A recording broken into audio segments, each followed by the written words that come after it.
Before we turn on the power to our Pi, it's a good idea to unplug that and double check that the voltage hasn't changed on our buck converter.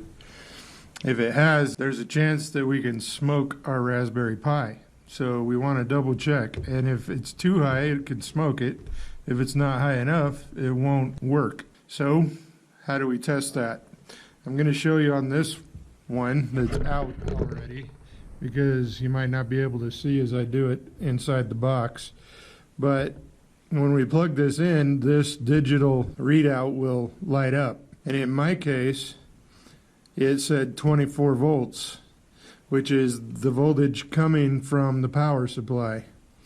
So I need to switch this to a different mode so that I can see how much voltage is going out. So right here on the board, there's two switches. This first switch, if I push that, just turns the buck converter on or off. And over here on the other side is another switch just like it, that if I push it, that switches from input voltage to show me what the output voltage is. So I've already plugged in my printer, so I'll turn it on. Right now we're on 5.1 volts, which I like to use for the Raspberry Pi 3B Plus, which is the ones we're using in class, because it likes 2.5 amps and 5 volts, and I bumped it up to 5.1. I've never had it stop or crash because of lack of power. But I want to see if I can show you this. If I push this second button, you'll see that it shows 24.2 volts coming into the buck converter. And if I push it again, it shows 5.1 volts going out of the buck converter over to my Pi. So I can go ahead and plug that Pi in and know that I'm not going to toast it. So I'll do that right now. Now you can't see this even if I move the camera over here somewhere, but there's a red light that you can see through one of these slots that shows the Pi is booting up. If I wanted to push this other button, it turns my buck converter off.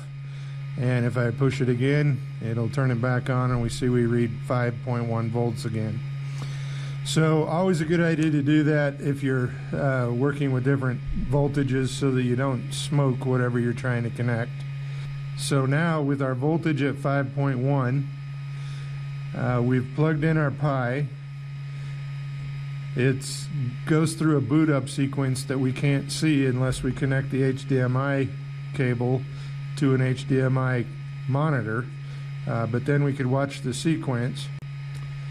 And once the sequence is completed, we're ready to move on with the next part.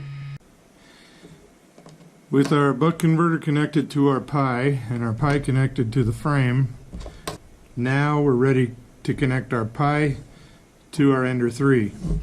And we're going to use this cable that has 90-degree ends on each end.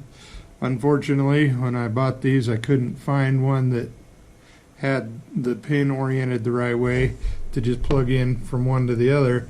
This actually kind of has to go backwards.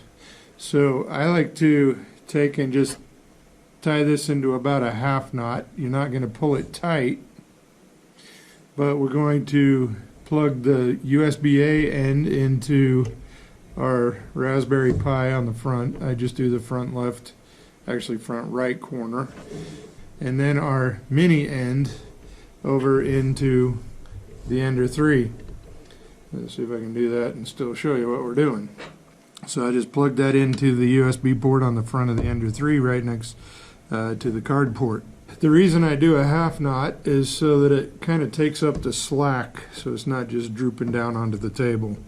But that makes the connection between the Pi and the Ender motherboard so they can talk to each other. The Pi is going to receive the wireless signal, send it through the USB into the motherboard.